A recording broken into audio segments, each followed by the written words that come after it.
ako sa kuba waje kunsuriza isaha nk'ubu mu rugo baje ese kamikwana gusaba niba darari kibazo kibazo gihari ariko uriya musaza wo mu rugo hari ukuntu ansangana n'abandi bagenzi banjye ugasanga bigizeho ikibazo ngo ni uburara turimo. ariko njye ntabwo ndi ikirara ndi umukunzi wawe.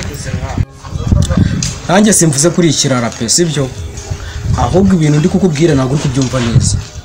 papa aramutse hadusanze ntabwo byamera neza. ariko njye ntacyo nikeka anaje twamusobanurira ntabwo yabyumva neza rero. twabimwumvisha ariko yabyumva. nyamara ibintu ndi kukubwira nibyo kugira ngo papa wanjye umwumvishe ibintu bijyanye n'ibyo ngibyo. papa ndamwiziye ni umuntu tubana, ibyo rero kumuzanaho ibyo ngibyo by'inka yarembye ntabwo bishoboka tu. ndumva wabigizeho ikibazo reka nitaye.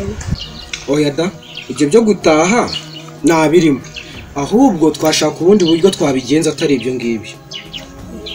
ubwo buryo sinubwo kandi kumva ko twaye nta nsanga n'ubwamurana se.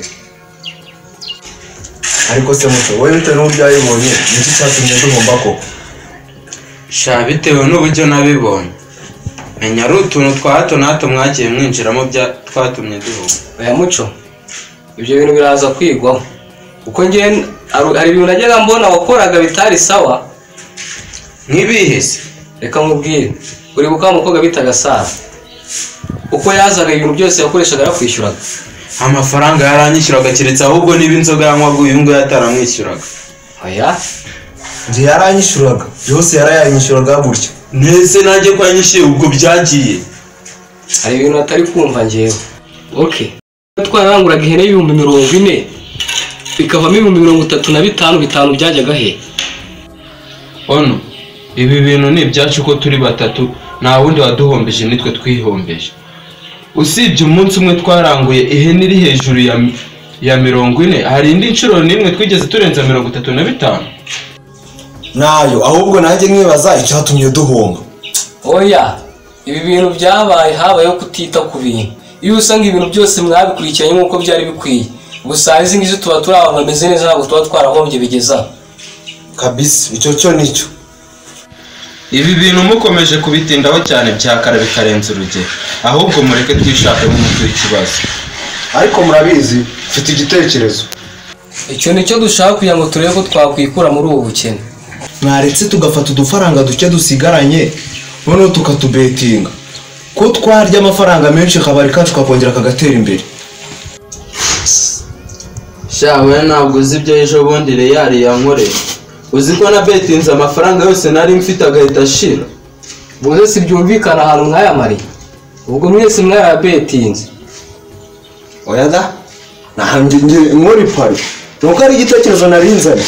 oya birumvikana mwarabetinze. oya nanjye ayo ngayo na betinze ariko nayo nari nagujije, ariko yo nari nakoreye. ubwo mukabona ibyo ngibyo bizatugeza kuki? nakubwira wowe wamubwiye. sha ndi kubona bitazoro. mwese ko mwese muri kwitana ba mwana uko turi batatu turaza kubishyira kuri cyo kora. njye reka mbagira inama, tugiye kugenda buri wese ashakisha amafaranga. wakora ikiyede, wakora iki, wahinga, ibyo uri bukore byose simbizi ukuraza kubigenza. turebe ko twakongera tukaza twiteza imbere. ibyo byo nibyo kuko ndabona nta kundi twabigenza kabisa.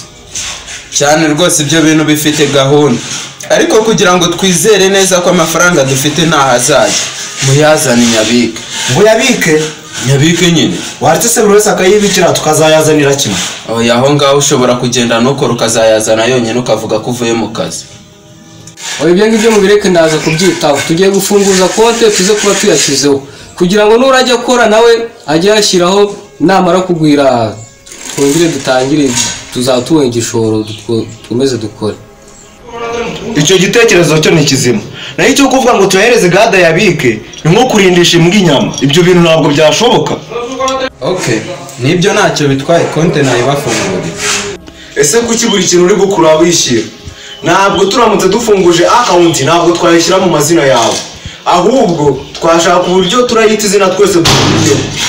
njyaho ubundi kubyumva twayita izina ry'akabari kacu. ibyo byo nibyo kabisa. ewa nibyo nanjye byo nabyemera. nta kibazo. ni nabyo byaba byiza. hari ikindi Nta kindi numva nta kindi kabisa. noneho nibyo muze mubwira sibyo, reka mpamagare mushiki wanjye ansigarire hano ku rugo mu gihe ba mama batabaza nyine, mwereke ahantu tujyana.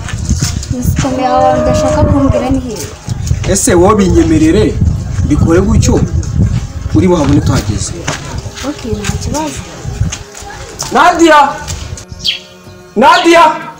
Karame! Ve wumve.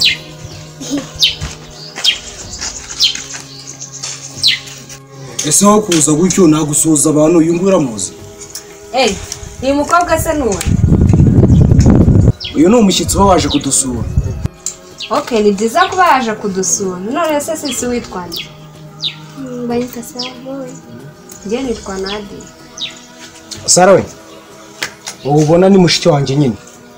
Aho uramumenye nawe arakumenye, ejo bundi yenda utazamucaho bari kumuhohotera cyangwa bari kuguhohotera ugasanga hari uciye ku wundi. Ibyo ni byiza kuba tumenyanye, ahubwo mbwira wamamaganiye iki?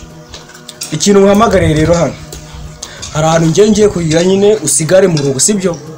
Urugo nyine nibaza ubabwiye ko hari ahantu nagiye gusura abo twigana nyine. Aricyo bitwaye? Nari Sa, nyine tugende ibindi turi buvugane. Sibyo?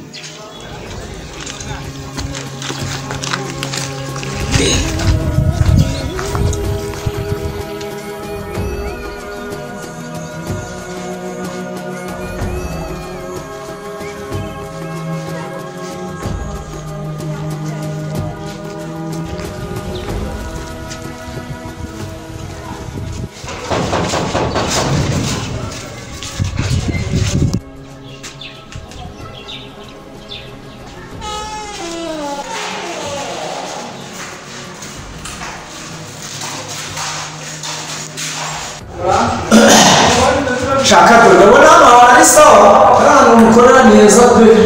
mwari mukoze kuza ariko nyine twagize ibibazo twabaye dufunzeho bivuze ngo ntabwo tugikora. Shefu ubwo nyine mwihangane mwakire nabi murahomba ngo nta wundi mwagaza nyine.